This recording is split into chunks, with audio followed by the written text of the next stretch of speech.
This is the Mop-Up Men podcast. My name's Justin Trinity. Along with me is co-host Kenny Baseball.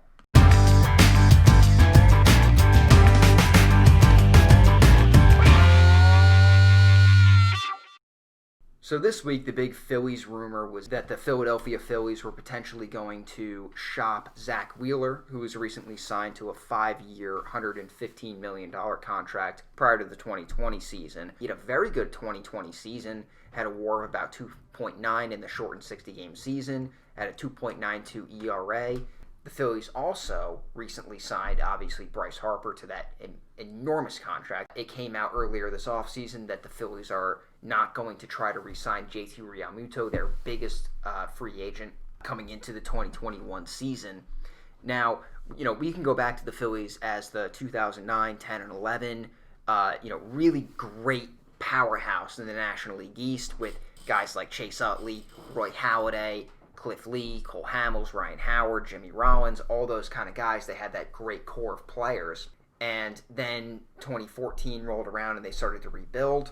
What was supposed to be kind of the culmination of that rebuild was the 2019-2020 seasons where you had guys like Realmuto to complement players like Nola and Harper. Then you bring in a guy like Wheeler. So is this a failed rebuild for the Phillies? Are they going to rebuild going forward? I mean, what do you do with a guy like Bryce Harper? You've still got guys like Gene Segura, Andrew McCutchen under contract. Where do the Phillies go going forward? Do you deal a guy like Zack Wheeler? The Phillies are kind of a mess, honestly. Like, when you really look at it, grand scheme, it's a mess. And that's what happens when you don't develop a core of players through your farm system. You start signing a bunch of guys, trading a bunch of guys, and you kind of putting yourself in a spot where it's like, what are we as a team? And you don't really know what you are as a team. And that's what's happened here. When you get a guy like they trade like for Gene Segura, you sign Harper to this massive deal. You trade for Realmuto. You sign Didi Gregorius. You got all sorts of guys, and then it doesn't work out, which is expected because like what's going to happen at that point when you have a bunch of guys that you just kind of signed in a team together that never came through the system together. You don't really have a complete team because their bullpen was crap. Their starting rotation's not complete. And then you're just like, oh, well, we'll sign a bunch of star players and we'll become good. It doesn't work like that in the MLB. And that's a prime example of why you don't do that, like what they did with Bryce Harper in the MLB. And you don't go out there and when you don't already have a foundation and sign a guy to a 13-year deal and just completely handcuff yourself for the next decade. You don't do that. And here they are. They signed Zack Wheeler to this massive contract that he wasn't necessarily worth. It was more of one of those overpaid off starting pitcher things from last year. And they get a guy like that, and he pitched pretty well this year. And then all of a sudden you turn around and you're like, oh, well, we don't. Now it's like we're that much of a mess that now we need to even get rid of him. And it just doesn't make sense what they're doing. And you can kind of see this from the start, that this was coming. Like even JT Realmuto, they come out and say they're not going to re-sign him. It shows that they have no direction right now. What are they going to do? Unless they had a great farm system, what are you going to do at that point?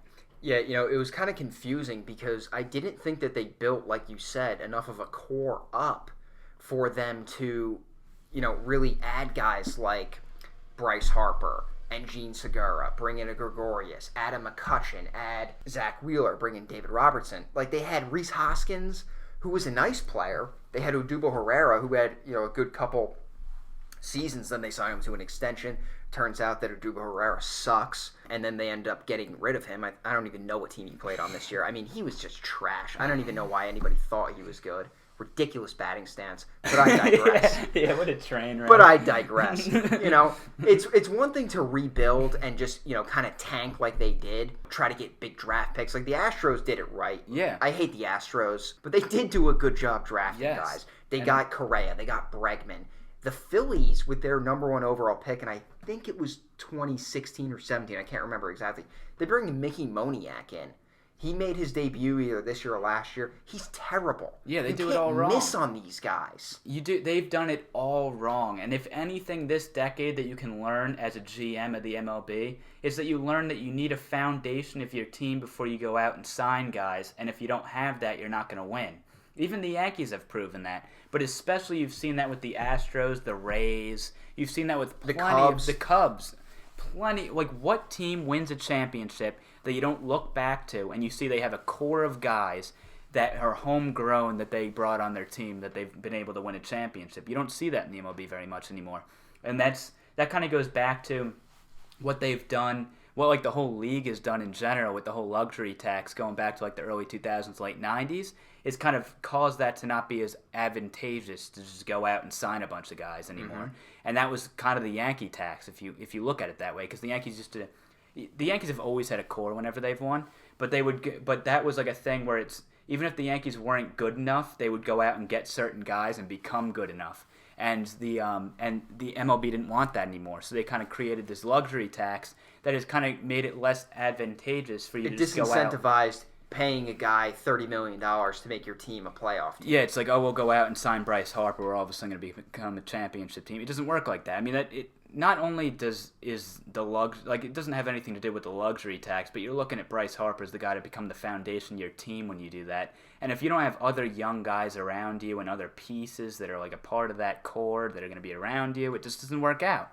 No, I mean, you look at the Yankees. You know, the Yankees, when they go out and they get a guy like Garrett Cole, they go out and they get they re-sign and Aroldis Chapman to a large contract. They still had their core group of guys. We've talked a lot about Aaron Judge, and he's been hurt, but they've got a lot of these kind of guys like Aaron Judge, Gleyber Torres, Gary Sanchez. Like, they had guys that they could at least build around. What's interesting about the Phillies is they kind of got drawn into the whole Chicago Cubs, Houston Astros. What you do is you tank for 3 or 4 years, get a bunch of top picks, then you can draft guys like Javier Baez, Chris Bryant, Carlos Correa, Alex Bregman. You're going to get really good, and then you go and trade for Garrett Cole, Greinke, Verlander. Add that guy. With the Cubs, they went out and they signed John Lester. They bring in Aroldis Chapman. They get those extra 1 or 2 big pieces, and now all of a sudden they're a world champion. What the Phillies did was they tried to tank. They tried to do that. But when you miss on your draft picks and you miss on some of your big free agent signings, like the Phillies went out and signed David Robertson to a large contract back in 2018. He really didn't pitch. Bryce Harper, they bring in Bryce Harper. Very good player. He's not an MVP candidate anymore. It's not 2015 anymore. He's a really good player, but he's not a transcendental player, whatever it is. He's not going to transform your lineup in that way. And I think the Phillies are that first team that's going to kind of be maybe a warning to other teams where it's like, well, it's not a slam dunk that we're going to turn into the Cubs or the Astros. It's the kind of thing, well, we could tank for 4 or 5 years, but there's a chance that we're the Phillies and we don't even make the playoffs once. And now we're trying to trade Zack Wheeler and all the guys that we just signed to contracts that we thought were going to put us over the hump. Yeah, no, I think what even makes that even more so is you got to look at that and you got to realize that you need a developmental team to even if you not necessarily had a slam dunk on your draft picks, that you can still develop your hitting and develop your pitching. And I think the main thing that you can see along with the Astros, with the Rays as 2 prime examples, when you see with those 2 guys, even the Indians, is they have developmental staffs, and that's the main key. If they can take anything away from this, it's that it's not necessarily about the names that you sign. It's about the structure and the foundation you have in place as an organization. And I think the Yankees are starting to figure this out themselves. But you need to have a foundation in place to develop your hitters, a foundation in place to develop your starters. And if you don't have that, that's mainstream. That's like new school and that's up to date. You're not going to hang with these other teams. And that's what teams like the Astros have done, teams like the Rays have done, teams like the Indians. When you look at their starting pitching, you need the developmental side of the game. They need that process, and right now I don't think the Phillies have that process. They're just trying to sign guys. Right, going back to the minor leagues, and you brought up the Yankees, kind of going back to the 1990s, the Yankees were one of those first teams that really did develop a process of how, kind of the Yankee way, how you did things going through the minor leagues and how you were going to progress. And it really didn't matter whether they had top prospects. I mean, they had Derek Jeter, who was kind of like the guy that they thought was going to be there.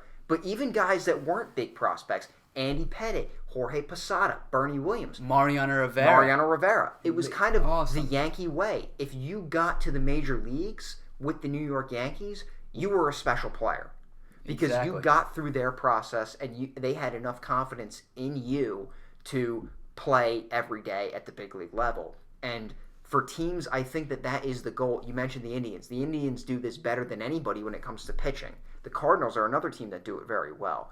If you're an organization, that's kind of what you have to strive for, where it's like, there's a lot of guys in the MLB draft, a lot of guys that are signed internationally that are very talented players. But I think when it comes down to it, if you're an organization that knows what to do with that talent, that's almost as valuable as having a number 1 overall pick or bringing in a Bryce Harper. You need to know what to do with that. And the Astros have gotten there. I mean, we've talked about it many times. I hate the Astros, but you got to give them credit for it.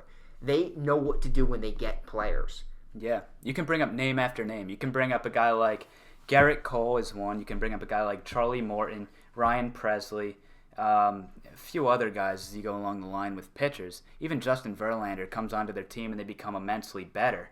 Even look at a team like the Dodgers. They're perfectly run as a large-scale organization. This is what the Yankees should do, where they develop their hitting, they develop their pitching, they have a great farm system, and they sign guys when they need to sign guys, like Mookie Betts, for example, last year.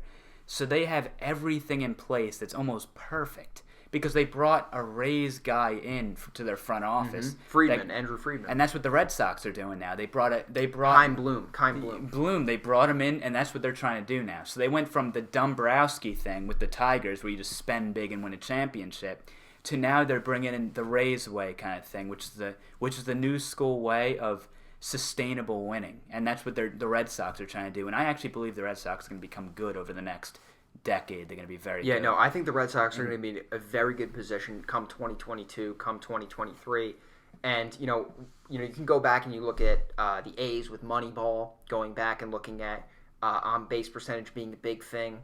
But the Yankees were kind of the first team to do that with Gene Michael and Buck Showalter. And it really panned out over the course of the 90s, where when you're the A's, imagine if the A's had the kind of resources the Yankees had, with all of those players that they developed in the early 2000s. They would have, 1, 2, 3 world championships in the first decade of the 2000s, but the Yankees had that framework in place, that pre-Moneyball, looking at getting guys who got on base, focusing on scoring runs, pushing guys across, and they had the resources to re-sign a David Cone, to go out and trade for Roger Clemens, where winning 3 World Series in a row was not out of the question, because not only did they have the wherewithal to focus on what they needed to build their roster, but then they could sustain it by paying the guys long term. Exactly. Yeah, that's the thing. Like, the Yankees in the 90s, so when it comes down to it, you look at the Yankees in the 90s, you think they had the core of players. You know how that became a thing, though, is that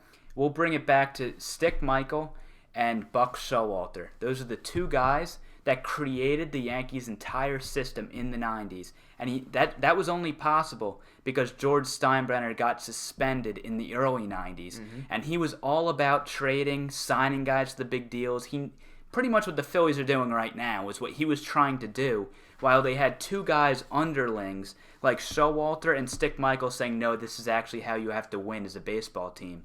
And once Steinbrenner got suspended, these 2 guys were put in charge. They were disastrous for about 2-3 years. Mm-hmm. All of a sudden, though, they knew what they had to bring onto the team to win. They brought lefty bats for Yankee Stadium. On base percentage was big. Before the whole Moneyball era, the Yankees figured that out with Stick Michael and Buck Showalter. Showalter was very good at developing guys. Stick Michael very good at sticking with his guys and knowing what they have in talent. And the Yankees turned into what they did over time.